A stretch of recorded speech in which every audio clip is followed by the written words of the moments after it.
रात के करीब 10 बजे थे। राजेंद्र नगर टर्मिनल से दिल्ली जाने वाली ट्रेन प्लेटफॉर्म पर लग चुकी थी। राहुल अपनी सीट पर बैठा खिड़की के बाहर देख रहा था। ठंडी हवा के झोंकों के साथ उसकी यादों का बवंडर भी तेज हो चला था। उसके कानों में अब भी वो आखिरी अलविदा गूंज रहा था जो सिया ने उसे कहा था। ट्रेन चल पड़ी। राहुल ने अपनी जेब से सिया की दी हुई वो छोटी सी डायरी निकाली जिसमें उसकी लिखी चंद बातें अब भी ताज़ा थीं। तुम्हारे बिना मेरी दुनिया अधूरी है, लेकिन शायद हमारी कहानी भी अधूरी ही रह जाएगी। राहुल ने वो शब्द पढ़े और हल्की सी मुस्कान के साथ आंखों में नमी लिए बाहर देखने लगा। अचानक उसके सामने वाली सीट पर कोई आकर बैठा। उसने नजरें उठाई, वो सिया थी। वही आंखें, वही मासूमियत, बस चेहरे पर एक अलग सी उदासी। दोनों की नजरें मिली और एक सन्नाटा छा गया। कैसे हो? सिया ने हौले से पूछा। बस कट रही है जिंदगी, राहुल ने हल्की मुस्कान के साथ जवाब दिया। अच्छा किया, तुमने दिल्ली शिफ्ट होने का फैसला ले लिया। और तुम पटना में ही रह गई? हाँ, कुछ जिम्मेदारियां थी और शायद कुछ जज्बात भी। ट्रेन अपनी रफ्तार से दौड़ रही थी, पर राहुल और सिया के बीच वक्त जैसे ठहर सा गया था।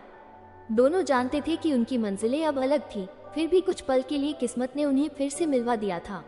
काश हम अपनी कहानी का अंत खुद लिख पाते, सिया ने कहा और खिड़की से बाहर देखने लगी। राहुल कुछ बोल नहीं पाया। उसने बस धीरे से अपनी डायरी सिया की ओर बढ़ा दी। सिया ने पन्ने पलटे और पढ़ने लगी। आखिरी पन्ने पर लिखा था, कभी कभी सफर अधूरा छूट जाता है, पर इससे उस सफर की खूबसूरती कम नहीं होती। सिया की आंखों में आंसू छलक आए। वो राहुल की तरफ देख ही रही थी कि ट्रेन किसी स्टेशन पर रुकी और अगले ही पल वो सीट खाली थी। राहुल जा चुका था हमेशा के लिए। कुछ मुलाकातें सिर्फ यादों के सफर के लिए होती हैं, मंजिल तक पहुंचने के लिए नहीं। सिया ने एकदम से इधर उधर देखा। प्लेटफॉर्म पर हलचल थी, पर राहुल कहीं नहीं था। उसने तेजी से खिड़की से झांका, पर वहां भी सिर्फ भीड़ थी, राहुल का कोई निशान नहीं। उसका दिल जोर जोर से धड़कने लगा। क्या राहुल सच में चला गया? क्या ये आखिरी मुलाकात थी? डायरी अब भी उसके हाथ में थी। उसने धीरे से उसे सीने से लगा लिया और एक आंसू गाल पर लुढ़क आया। क्या ये कहानी सच में यहीं खत्म हो गई? उसने खुद से सवाल किया।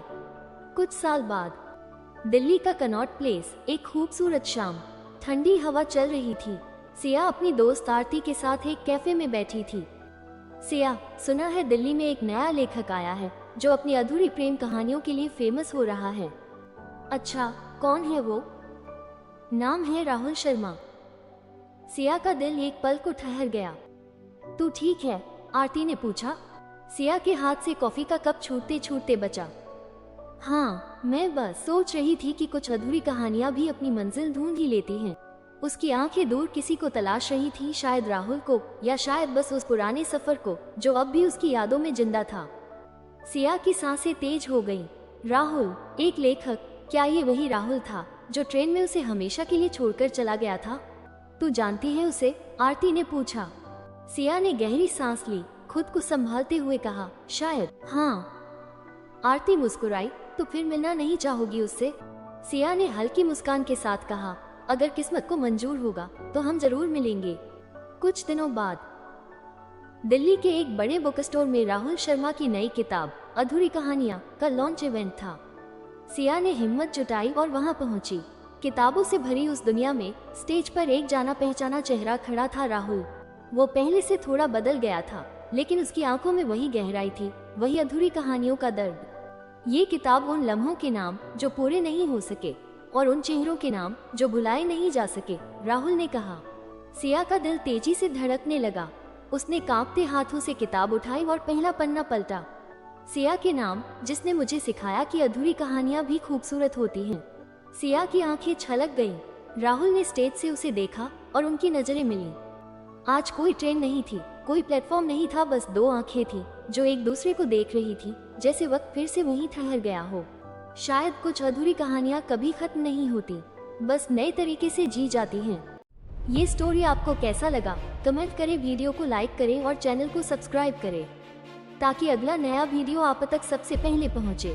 धन्यवाद।